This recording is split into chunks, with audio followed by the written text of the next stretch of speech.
2024년 8월에 놀라운 소식이 있었습니다. 이 고성에서요, 북한군 하사가 군사 분계선을 걸어서, 그러니까 도보로 귀순했던 사건이 있었는데, 당시 이 귀순자를 최초 식별했던 22사단의 우현서 일병. 자, 우현서 일병이 무려 29박 30일의 포상.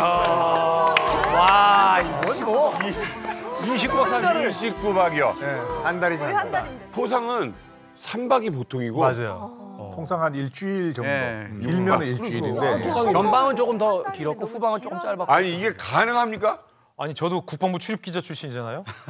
전 듣도 보도 못한 이 외박이에요. 네, 29박 30일. 최고다. 22사단의 우현서 일병의 TOD라고 하잖아요.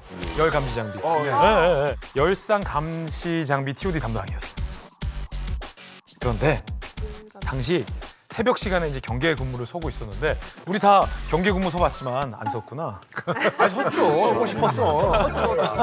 이렇게 봤는데 태훈 형만 서봤어. 이쪽을 봤어야 되고. 이쪽을 봤어야 되는데 잘못 봤네.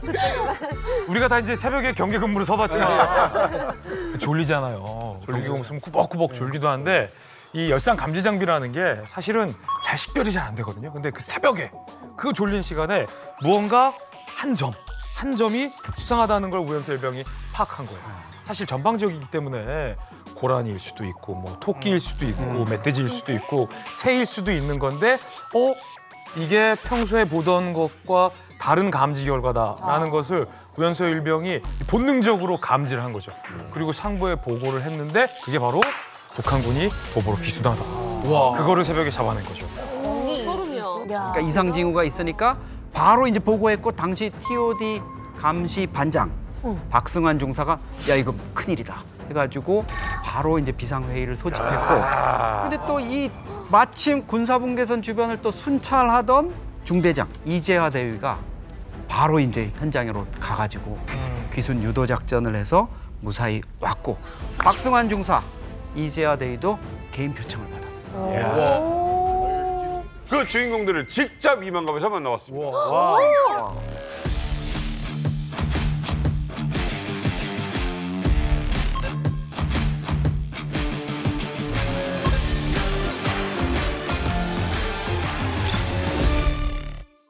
DMZ 특성상 임무 수행을 하면서 고란이나 사냥과 같은 수많은 동물 열점을 볼 수 있습니다.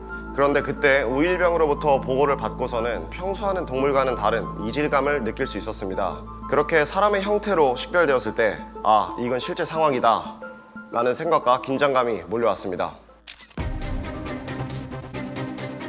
모두가 긴박한 상황임을 인지하면서 그 상황에 집중하는 분위기였습니다. 상황실은 각자 맡은 바 임무를 수행하느라 분주하였고 그간 우리가 해왔던 상황조치 훈련들로 인해 몸이 먼저 반응했던 것 같습니다. 와, 이분들은 진짜 전방에 있는 거구나. 이게 전방이구나. 귀순자가 무사히 보호되고 작전이 마무리된 후 안도감과 성취감이 들었습니다. 팀과 함께 임무를 완수할 수 있었던 것이 뿌듯하였고 준비된 자만이 임무를 성공한다는 말을 실감한 순간이었습니다. 멋있다. 진짜 멋있다. 이게 군인이지. 와. 제가 그때 마침 인근 초소를 순찰하고 있었는데 중대로부터 최초 보고를 받고 빠르게 현장 초소로 이동할 수 있었습니다. 처음에 초소에서 직접 감시 장비로 보니 인원이 정말로 내려오고 있는 게 식별이 됐고 진짜 실제 상황이라는 인식이 주는 긴장감 그리고 현실감이 확 인식이 됐습니다. 근데 북한에서 미상 인원 한 명이 제 앞으로 직접 걸어오고 있는 것을 감시 장비로 바라봤던 현장의 심경을 정확하게 말로 표현하기는 어려울 것 같습니다. 긴장되거든요. 무섭기도 하고. 그렇죠. 이게 확인될 때까지는 어떤 일을 벌어질지 모르니까. 다만 실제 상황이라는 인식이 주는 긴장감 그리고 제가 중대장으로서 해야 될 일이 매뉴얼화돼 있긴 하지만 인도하는 과정 속에서 실제 어떤 우발 상황이 발생할지 모르는 긴장감이 공존했던 것 같습니다. 이번 완전 작전을 통해 사단이 합참의장 부대 표창을 받았고 저도 표창을 받게 되었는데 소감으로는 작전이 무사히 성공적으로 마무리되어 안도하고 감사했습니다. 또 주변에서 먼저 제가 현장을 지휘했다는 사실을 인지한 동기나 지인분들로부터 축하의 연락도 받아서 감사했습니다. 그러나 한편으로 제 생각을 전할 기회가 있다면 이 작전의 성공이 절대 제 개인의 것이 아니라는 점을 밝히고 싶습니다. 이번 작전을 수행해준 GOP 전우들과 명쾌하게 지침을 내려준 상급부대, 그리고 제 직책을 거쳐간 전임자를 포함한 군 선배님들이 전선의 최북단에서 매일같이 본인의 자리에서 묵묵히 임무 수행했기 때문에 이런 영광을 누릴 수 있었다고 생각합니다. 이 모든 영광과 공을 그들에게 돌리고 싶습니다. 이와 비슷한 사건이 과거에 또 있었어요. 바로 이 동부전선에 MDA를 넘어 걸어서 우리 쪽으로 귀순한 사건인데 무려 북한군의 육군 대위가 이번은 그냥 일반 병이잖아요. 육군 대위가 걸어서 귀순해 왔던 네. 사건입니다.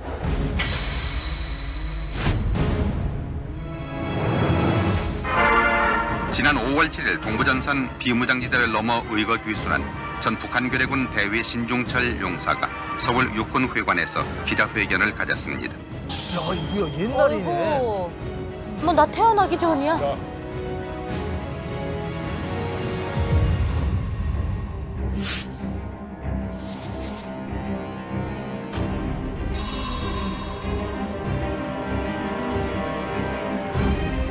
신중철 용사는 북한괴뢰군들이 대한민국의 현실을 똑바로 알게 된다면 70%는 의거 월남하게 될 것이라고 밝히고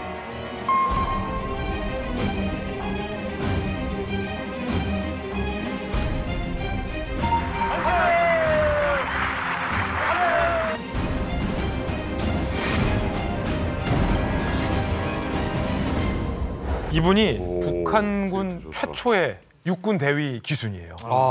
지금으로부터 한참 됐죠. 1983년 5월 7일, 이름은 신중철. 83년이요? 예, 83년. 동부전선 이 강원도 양구 군사분계선을 넘어왔습니다. 아까 이번에 이제 도보 기수한 곳이 고성이었잖아요. 고성 옆에 양구예요. 양구의 MDL은 산세가 굉장히 험준해요. 거기를 이제 넘어온 건데 북한에서 13사단 민경대대 참모장을 역임했던 인물이었어요. 북한에는 참모장이라는 제도, 이 신중철 씨가 이제 참모장이었는데 이 특이한 계급이 있습니다. 이게 약간 이제 요직, 핵심 요직처럼 돼 있는데 참모장이 보통 이제 소령이나 영관급이 맡아야 되는데 맞아요. 신중철 씨 같은 경우에 이제 대위에 있으면서도 이 자리를 맡았다는 거는 상당히 잘 나가던 군인이었다. 나름대로 이제 파워가 있는 사람이었다. 이런데 탈북을 했기 때문에 더 이제 관심을 끌었죠. 그리고 또 이분은 그냥 엘리트가 아닙니다. 스펙이 어마어마한데요. 일단 제가 좀 알아본 바로는 일단 이분은 강건 종합 군관학교를 후석으로 졸업한 분입니다. 이 학교 어디 있어요? 이 학교는 서른시가 무슨 학교예요? 나 이 얘기는 많이 들어봤어요. 강건 군사 종합학교라는 게 우리로 말하면 그 육군사관학교라고 보시면 돼요. 그러니까 북한에서 이제 육군에 있는 장교들, 엘리트들을 키워내는 이제 기관이죠.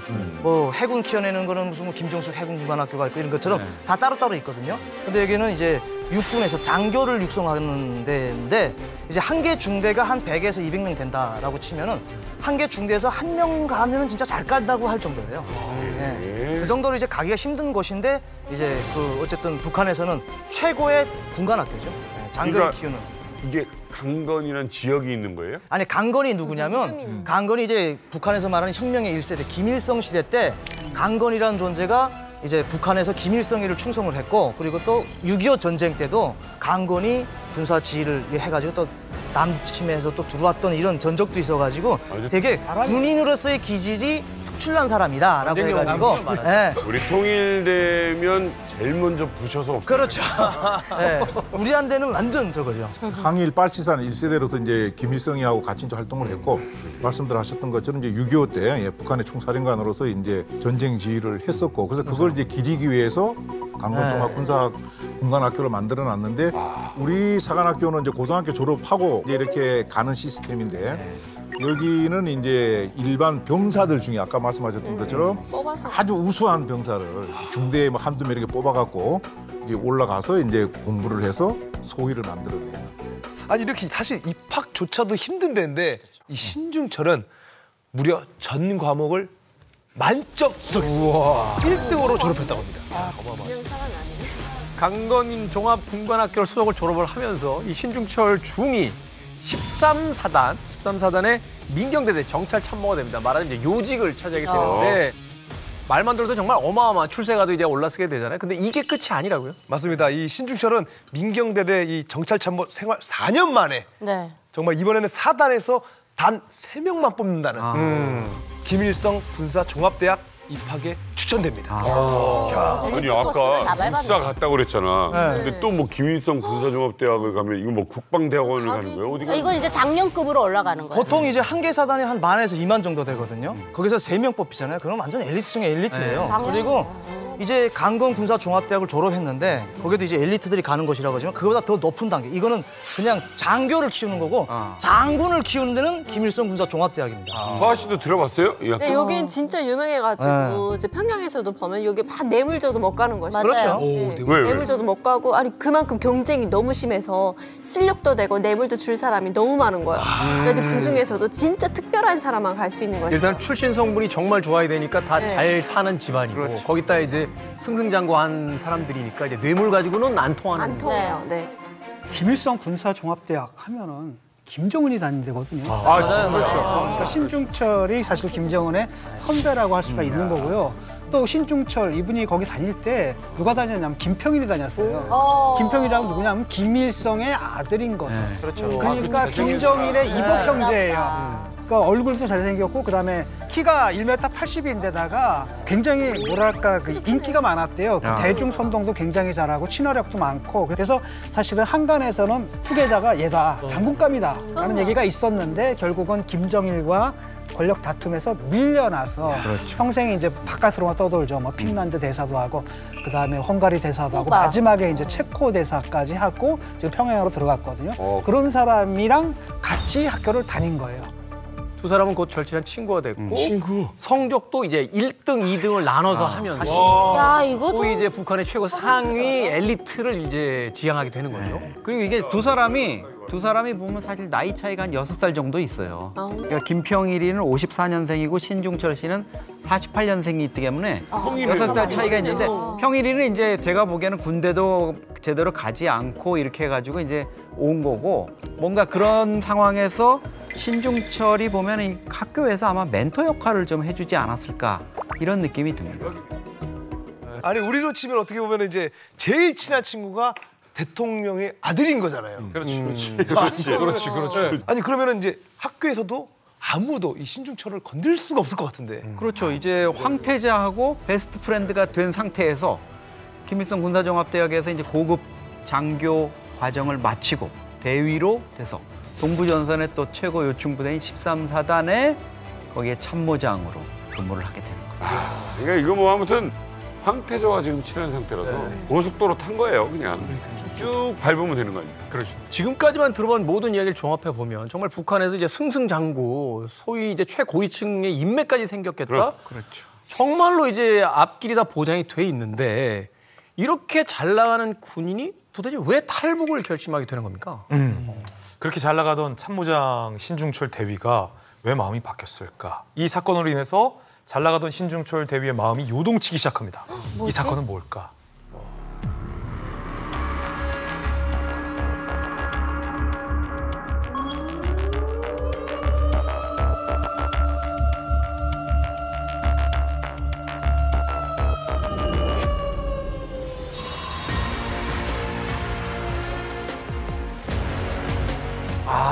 윤평대위. 중공제 미그-19 전투기를 몰고 귀순한 전 북한군의 공군대위 이웅평 씨는 지금 북에서는 그 인민들의 생활이 궁핍감으로 날로 어려워지고 있는데 예산이 약 50%까지 국방비로 지출하고 있습니다. 와.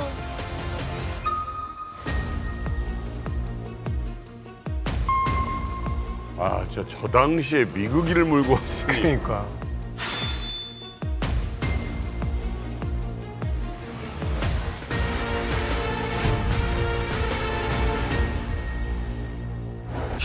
한영 모임을 아야 그냥 어마어마하게 했구나. 실질적인 이제 북한 공군력을 바로 알아볼 수 있는 계기였으니까 저거. 사실 이웅평 대위가 넘어왔을 때만 해도 우리나라에서는 대대적인 어떤 선전을 했었습니다만 이제 북한에서는 이게 사실은 기밀 사항일 거 아니에요. 이제 군의 사기의 문제도 있고 여러 가지 이제 복잡한 문제들이 있었을 텐데 근데 이 소식을 어떻게 이제 신중철 대위가 알게 되고 또 이게 인생을 이제 뒤바꾸게 됐는지. 저희 아버지도 보위부에 계시면서 그냥 이웅평이가 비행기 몰고 간 거 몰랐어요. 몰랐을까? 네.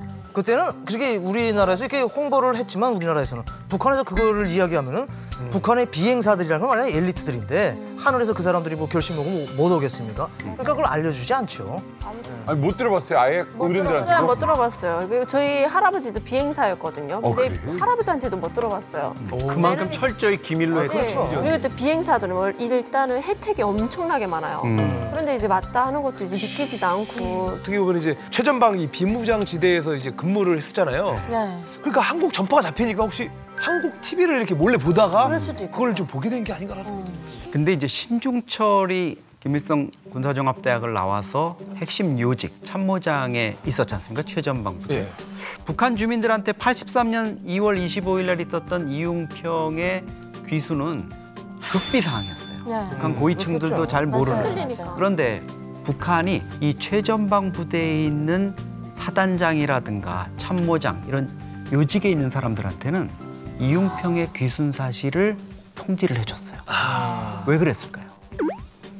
혹시 전방에 또 탈북 귀순자가 생길 수가 있으니까 인원을 한번 점검해봐라.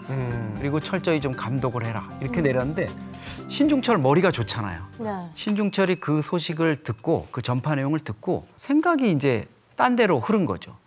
아니 이웅평이면 이 미그 19 조종사고 이 참 대우를 잘 받는데 이 사람이 왜 한국으로 기수를 돌려서 갔지?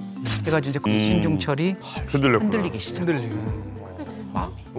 순찰 나간 자기 부하가 안 돌아오는 거예요, 친구가. 네. 그래서 뭐 하나 해서 가보니까 배고파서 산에 가가지고 산나물 뜯어먹고 있고 또 철책선에 보낸 부하가 또 안 돌아와서 가보니까 철책선에 또 부딪혀 죽은 또 동물들이 있을 거 아니에요. 뭐 토끼라든지 이걸 뜯어먹고 앉아있고 이런 상황에서 이제 한 번은 그 신중철 씨 밑에 있던 그 상등병 하나가 배가 고파가지고 뭘 했냐면은 그 식당 안에 들어가가지고 누룽지 가루를 훔쳐왔대요. 이 누룽지 가루를 이제 왜 그때 모아놨냐면 식당에서 이제 밥을 할 때 이제 누룽지 가루를 넣어가지고 좀 불려가지고 좀 약간 헛배라 넌 불러라 해서 밥을 한 다음에 누룽지 가루를 이제 식당 안에 보관을 했는데 너무 배가 고프니까 이거를 들고 나온 거예요. 훔쳐가지고 누룽지 가루를 너무 많이 먹은 상태에서 물을 먹었는데 이렇게 급체 비슷하게 해서 갑자기 죽어버렸어요. 그걸 네. 그래서 이 신중철 씨 같은 경우에는 내가 정말 목숨 걸고 정말 그 충성을 바치던 나라가 꼴이 이 꼴하지밖에 그렇죠. 안 되냐라고 그렇죠. 느꼈을 거 아닙니까? 이런 상황에서 정말 우리나라의 엘리트라고 하는 이웅평 씨가 지금 미국이를 몰고 남쪽으로 갔다? 나 한번 생각 다시 해보자.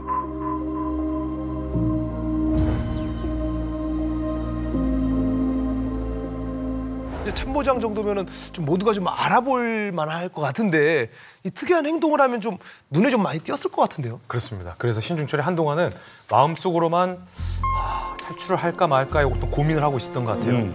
그런데 그렇게 마음 한켠에 탈북을 꿈꾸고 있던 어느 날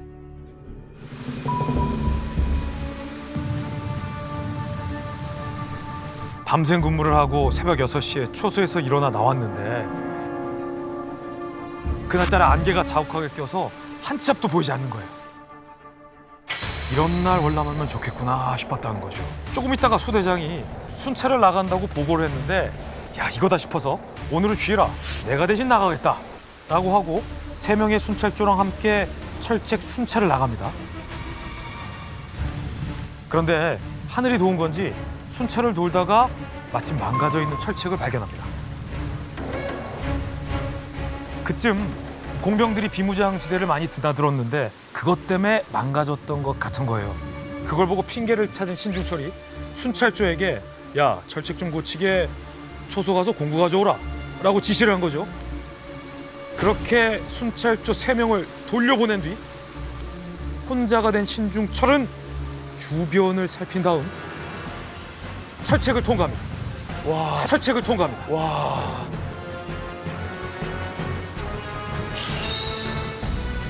탈북을 시작한 겁니다.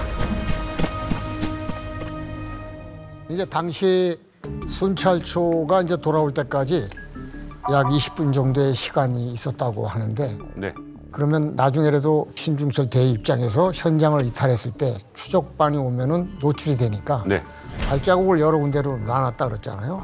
그리고 그 다음 단계는 어떻게 하냐면은 가까운 곳에 있는 뭐 나무가지라든가 또는 자풀이라든가 뜯어서 땅에 약간 습기가 있다 그러면 거기다 던져놓고선 밟는 수밖에 없어요. 그래야 발자국을 흔적을 좀 희미하게 할 수 있습니다. 헷갈리게 만들어버리는 거예요? 어디로 가는지. 왜냐하면 10초, 20초 시간을 보는 게 굉장히 큰 겁니다. 그 풀숲에서는. 5초면 숨을 수 있잖아요. 그러니까 우리도 그런 식으로 유도를 합니다. 그런데 그렇게 이제 철책을 넘어도 바로 비무장지대니까 괜찮았을까요? 자, 신중철은 철책을 통과합니다. 그런데 철책만 넘는다고 끝나는 게 아닙니다. 그 다음에 펼쳐진 건 바로 지뢰밭입니다. 와.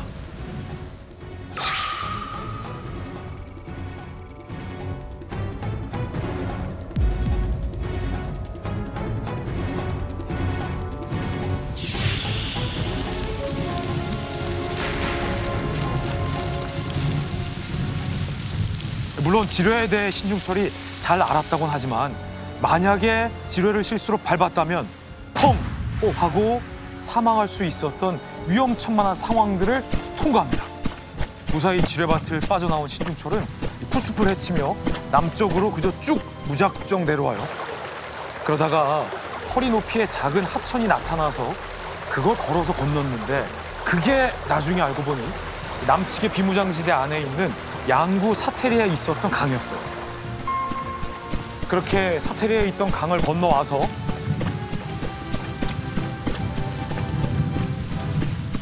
남한 철책문 앞에 신중철이 도착합니다. 신중철이 도착합니다. 와. 그래서 좀만 더 도움이 끝난다. 일사천리네 아주.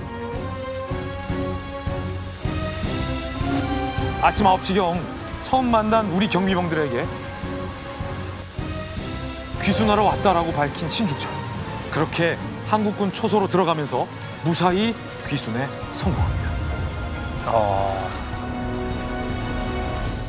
이분이 그 당시에 느꼈던 긴장감이나 이 상황은 말도 못했을 겁니다.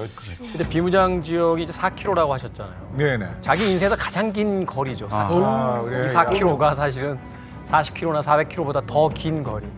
이 4km만 건너면 자유가 있는데. 맞죠.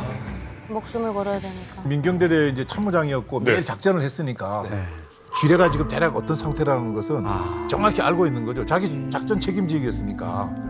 또 자기가 계획을 해갖고 묻은 곳도 있을 것이고 그렇죠. 뭐 개척해 놓은 곳도 있고 그렇죠. 또 자기 부하들이 매일 자기 허락을 받고 드나들고 했을 테니까 그래도 뭐 우리가 속된 말로 이제 바삭하게 손바닥 보듯이 이제 봤을 것이고 그다음에 이제 MDL 군사분계선을 넘어갔고 남쪽으로 넘어왔을 때도 우리가 북한을 관측하듯이 북한 민경대대도 우리 쪽을 계속 관측을 평상시에 했을 테니까 대략 그 남한의 국군들이 어떻게 움직이더라는 걸 기억하고 있을 거라는 거죠. 그걸 기억해놨다가 아마 이제 그 루트를 타고 이제 왔기 때문에 큰 위험 없이 오지 않았을까 이런 생각을 할 수 있습니다.